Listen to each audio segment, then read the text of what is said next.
Condition supply அப்படிங்கிற வாசகத்தை நீங்கள் பார்த்துருக்கீங்களா?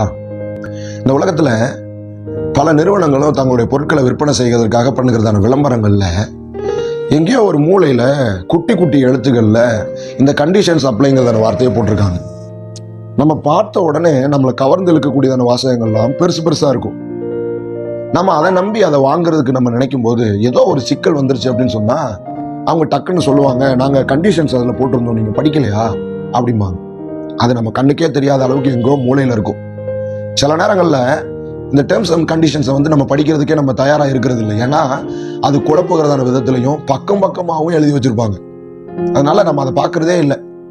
ஏதாவது ஒன்று வாங்கும்போது நம்ம என்ன பண்ணுறோம், ஓ டேர்ம்ஸ் அண்ட் கண்டிஷனா ஓகே அப்படின்னு சொல்லி அந்த பேஜை நம்ம ஸ்கிப் பண்ணிட்டு கடைசியில் ஐ அக்ரி அப்படின்னு சொல்லி போட்டு சைன் பண்ணி கொடுத்துட்டு வந்துடுறோம். அதை படிக்கிறதுக்கே நமக்கு விருப்பம் இருக்கிறது இல்லை. ஏன்னா அந்த அளவுக்கு அவங்க நிறைய எழுதி வச்சிருப்பாங்க.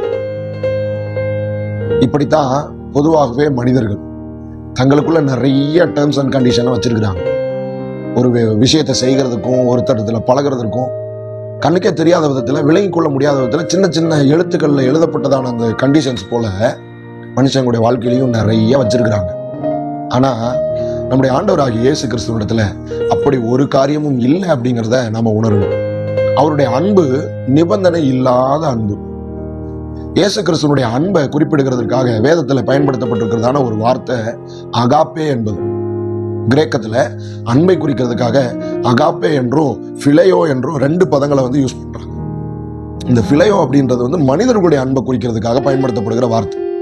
அகாப்பே அப்படின்றது தான் தேவனுடைய அன்பை குறிக்கிறதுக்காக பயன்படுத்தப்படுற வார்த்தை.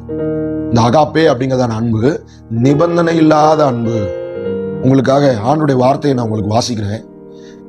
1 யோவான் 4வது அதிகாரம் 8வது வசனம். தேவன் அன்பாகவே இருக்கிறார். தேவன் அன்பாகவே இருக்கிறாரா? ஆமாங்க, அவரிடத்துல யாதொரு மாறுதலும் இல்லை, அவரிடத்துல யாதொரு வேற்றுமையின் நிழலும் இல்லை. அந்த அன்பு ஒரு நாள் ஒளிந்து போகாது. அந்த அன்புல ஒருபோதும் குறை வராது. அந்த அன்பு கண்டிஷன் சப்ளைங்கிறதான பேர்ல இன்னைக்கு ஒரு மாதிரி நாளைக்கு ஒரு மாதிரி ஒருபோதும் நடந்து கொள்ளாது. ஆண்டவர் இயேசு கிறிஸ்து இந்த பூமியில வாழ்ந்த நாட்கள்ல அவர் சிலுவைக்கு நேராக போய் கொண்டிருக்கக்கூடியதான அந்த காலகட்டத்தில் சீடர்களுடைய கால்களை கழுவினதை பற்றி தான ஒரு வேத பகுதி இருக்குது. அந்த வேத பகுதியினுடைய துவக்கத்தில் நீங்க பாத்தீங்கன்னா, இந்த உலகத்தை விட்டு தாம் கடந்து போகக்கூடியதான வேலை வந்தது என்று இயேசு அறிந்து தம்முடையவர்களிடத்தில் முடிவு பரியந்தமும் அன்பு வைத்தார் என்று வசனம் சொல்லுது. ஆரம்பத்தில் அவங்கள்ட்ட எப்படி அன்பு வைத்திருந்தாரோ அதே மாதிரியே முடிவு பரியந்தமும் அவர் அன்பு வைத்தாரோ.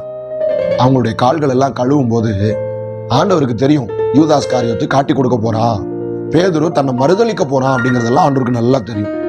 தோமா உயிர்த்தெழுந்து வருகிறதான ஆண்டவர் இயேசுவை நம்பாம அவருடைய காயத்துல என் விரலை போட்டு பார்த்தாதான் நான் நம்புவேன்னு சொல்லுவான்றதும் ஆண்டவருக்கு நல்லா தெரியும். இந்த சீசர்களை பற்றி தானே எல்லாத்தையும் அறிஞ்சிருந்தும் கூட முடிவு பரியந்தமும் அவர்களிடத்துல அன்பு வைத்தார் என்று சொல்லப்பட்டது போல ஆண்டவர் அவங்க கால்கள் எல்லாம் கழுவுகிறார். அவங்க மேல துளி அளவும் வருத்தம் இல்லாம கோபம் இல்லாம ஆண்டவர் அவங்க மேல மிகுந்த அன்பை காண்பிக்கிறார் அப்படிங்கிறத அந்த இடத்துல நம்ம பார்க்கிறோம். இந்த வார்த்தையை தான் கர்த்தர் காலை வேளை உங்ககிட்ட சொல்றாரு, உங்க மேல அவர் அன்பா இருக்கிறார். நீங்க எப்படி இருந்தாலும், நீங்க எந்த நிலையில இருந்தாலும் ஆண்டவருடைய அன்புல ஒரு துளி அளவு கூட மாற்றம் வரவே இல்லை. அந்த அன்பை புரிந்து கொண்டு நீங்க அவருடைய கையில உங்களை விட்டு கொடுத்தீங்கன்னா போதும், எல்லாமே நன்மையா நடக்கும். தேவன் கிருபை செய்யணும். உங்களுக்காக நான் ஜெபிக்கிறேன். ஆண்டவரே, இந்த வார்த்தையை கேட்டுக்கொண்டிருக்கிற தேவ பிள்ளைகள் ஒவ்வொருவருக்காக நன்றி. உம்முடைய அன்பிலே எவ்வித மாற்றமும் இல்லை என்பதை புரிந்து கொண்டு எவ்வளவு தூரம் போயிருந்தாலும் அவர்கள் திரும்ப உம்மிடத்திலே வருவார்களாக, உமது கரத்திலே தங்களை அர்ப்பணிப்பார்களாக. இவ்வளவு அன்பாய் எங்களை பார்த்துக் கொள்கிற, எங்களை நேசிக்கிற நல்ல ஆண்டவருக்கு பிரியமில்லாத எதையும் செய்யாமல் ஆண்டவரே உமக்கு முன்பதாக உண்மையாய் வாழ கர்த்தர் நீங்க ஒவ்வொருத்தருக்கும் பலன் தரப்போகிறதற்காக ஸ்தோத்திரம். ஆண்டவர் ஆசீர்வதியும். இயேசு கிறிஸ்துவின் நல்ல நாமத்தில் வேண்டுகிறோம் பிதாவே. ஆமென். God bless you.